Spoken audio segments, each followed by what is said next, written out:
Everyone, আমি রিমাশ্রী। তো আমার নতুন একটি ব্লগে তোমাদের অনেক অনেক স্বাগতম। আশা করি তোমরা সবাই ভালো আছো, সুস্থ আছো, আর আমরাও বেশ ভালো আছি।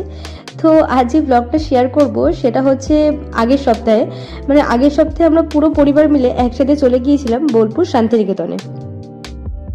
তো স্টেশন থেকে নেমে একদম স্টেশনের লাগোয়ায় এখানে টোটো বা অটো স্ট্যান্ড আছে। তো সেখান থেকেই আমরা টোটো করে পৌঁছে যাব আমাদের হোমস্টেতে।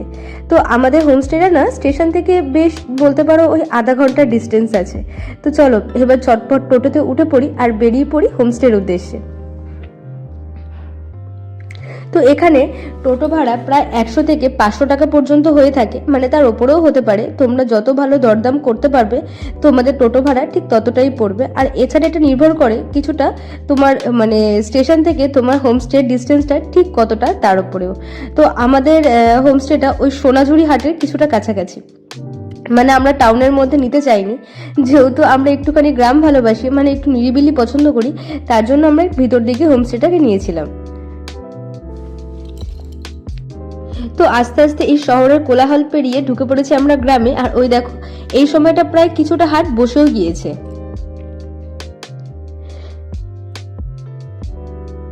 তো চলো আমরা আমাদের হোমস্টের খুব কাছাকাছি চলে এসেছি, এবার ঢুকে পড়া যাক আমাদের হোমস্টেতে। এই হলো আমাদের হোমস্টে। প্রায় 2 দিনের মানে রিসার্চে ইউটিউব দেখে আমরা এই হোমস্টেটাকে বুক করেছিলাম। আর সত্যি বলছি এত ভালো লেগেছিল আমাদের যে প্রথম দেখাতেই মনটা ভরে গিয়েছিল। পার্কিং এর একটা ভালো ব্যবস্থা রয়েছে, এখানে অনায়াসে 2টো গাড়ি পার্ক করে দেওয়া যাবে। আর এই যে সামনেটা দেখছো এটা হচ্ছে রিসেপশন এরিয়া, আর বাকিটা হচ্ছে হোমস্টেটা। আমরা একতলার ঘরে নিয়েছিলাম, এখানে এই হোমস্টেটা দোতলা।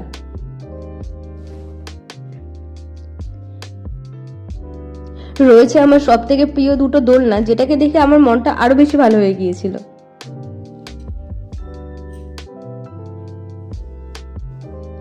তো চলো এবার ঝটপট তোমাদেরকে আমাদের রুমটা একটু দেখিয়ে দিই।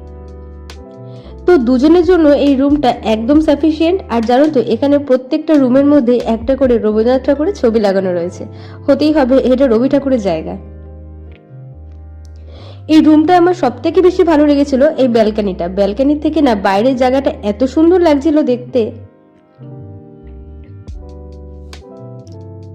প্রচুর গাছে ঘেরা এই হোমস্টেটা সত্যিই খুব সুন্দর ছিল।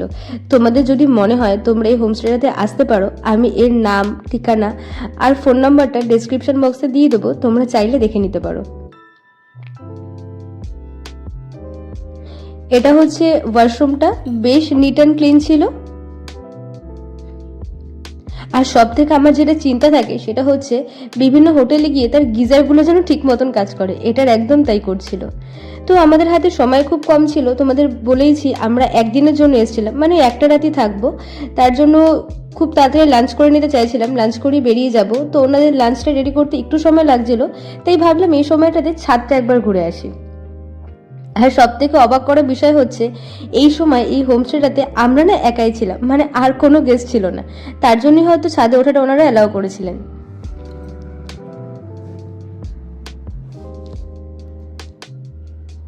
ছাদ থেকে আমাদের হোমস্টেটা দেখতে ঠিক এরকম লাগছিল।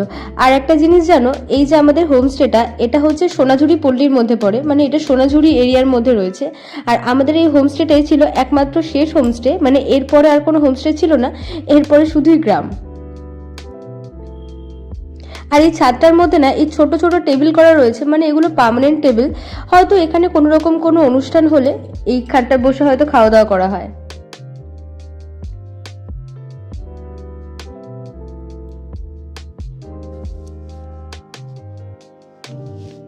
এই পাশের যে প্রপার্টিটা সেটা এই হোমস্টেরই প্রপার্টি, মানে এখানে যদি লোকজন ভরে যায় তাহলে ওনারা ওই পাশের হোমস্টেতে নিয়ে যান। আর ওই যে ওই দূরে দেখতে পাচ্ছ ওখানে মানে ধান টান কিছু উঠেছিল হয়তো, সেটাই তুলে নেওয়া হয়েছে।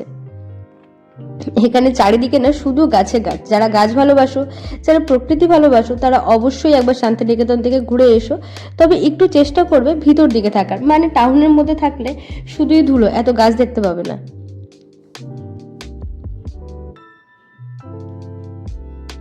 আমার এখানকার ছোট ছোট বাড়িগুলো এত ভালো লাগছিল দেখতে যে মনে হচ্ছিল ছাদ থেকে এখন নামবো না।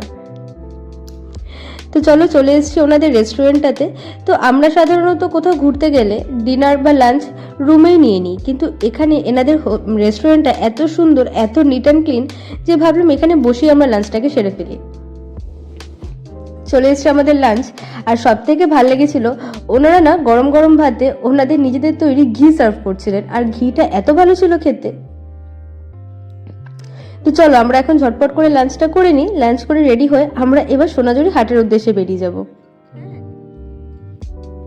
আর বলে রাখি ওনাদের খাবার দাবারের স্বাদ খুব ভালো ছিল, একদম হোমলি ভাইব আর একদম ঘরোয়া খাবার দাবার ছিল। তো আমরা রেডি হয়ে বেরিয়ে পড়েছি। তো ঘড়িতে এখন বাজে ওই 4টে সাড়ে 4টের মতন ধরো। তো এখান থেকে আমরা সোনাঝুরি হাট যাব। আমাদের হোমস্টে থেকে সোনাঝুরি হাট ওই 2 মিনিটের হাঁটা পথ বলতে পারো। তার জন্য কোনো রকম টোটো বা কিছু আমরা নেইনি, যে আমরা এটুকু রাস্তা হেঁটেই চলে যেতে পারবো। শান্তিনিকেতনে আসলে এই সোনাঝুরি হাটটাকে না জাস্ট মিস করা যাবে না। এইটা হলো এখানকার ঐতিহ্য, এটাকে তো আমাদের দেখতেই হবে।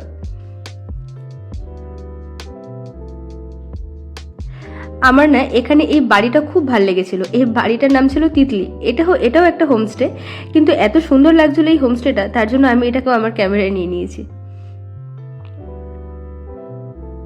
আর এখানে আশেপাশে প্রচুর ছোট ছোট হোমস্টে রয়েছে। প্রত্যেকটা হোমস্টে গুলো খুব সুন্দর, খুব নিট অ্যান্ড ক্লিন, খুব সাজানো গোছানো। এই যে দেখতে পাচ্ছ বড় রাস্তাটা, এইটা শেষ হলেই সোনাঝুরি হাট। তো ঢুকে পড়েছি আমরা হাটের রাস্তায়।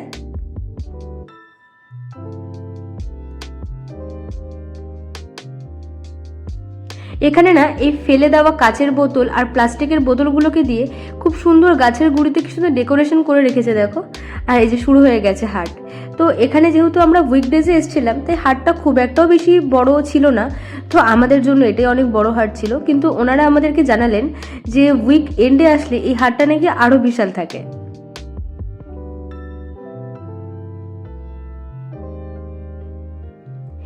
এখানে না একটা নেম প্লেটের দোকান ছিল, আমার বেশ ভালো লাগছিল। মানে সব টাইটেলগুলোকে দিয়ে ওরা সুন্দর সুন্দর নেম প্লেট বানিয়েছিল হাতে। ওনাদের হাতের কাজ দেখে আমার এত ভালো লেগেছিল। এখানকার জিনিসপত্রের দাম একটু বেশি, তবে হতেই হবে, এটা পুরোটা যেহেতু হ্যান্ডমেড, ওনাদের তৈরি করতে অনেক পরিশ্রম হয়, অনেক কষ্ট হয়, তাই তার জন্য এখানকার জিনিসপত্রের দামগুলো একটু বেশি, কিন্তু জিনিসগুলো সত্যি খুব সুন্দর ছিল। তো জানো তো এখানকার নামটা সোনাঝুরি হাট কেন? এই যে দেখতে পাচ্ছ গাছগুলো, এগুলোই হচ্ছে সোনাঝুরি গাছ। মানে এগুলোতে যে ছোট্ট ছোট্ট হলুদ হলুদ ফুলগুলো ফুটে থাকে আর নিচে ঝরে পড়ে, তাই এই হাটটার নাম হলো সোনাঝুরি হাট। আর এই জায়গাটার নামও সোনাঝুরি, এটা আমরা এখানকার লোকেদের কাছ থেকেই জানতে পারলাম।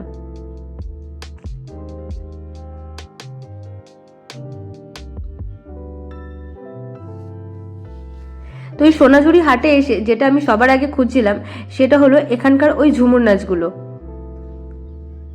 কারণ ওটা দেখতে না পারলে সোনাঝুরি হাটে আসার মজাটাই হলো না। তো ওই যে অনেক দূরে দেখতে পেয়েছি, এবার তাড়াতাড়ি চলো, না হলে শেষ হয়ে যাবে। তো আমাদের প্ল্যান আছে এই সোনাঝুরি হাট থেকে আমরা কঙ্কালীতলা মন্দির যাব। এই যে চলে এসেছি, এখানে এই নাচটা শুরু হয়ে গিয়েছিল। তো আমাদের হাতে না সময় একদম কম ছিল, তার জন্য আমি ওনাদের সঙ্গে একদম পা মেলাতে পারিনি। তবে নেক্সট টাইম যখন যাব, এটা তো নিশ্চয়ই চেষ্টা করব।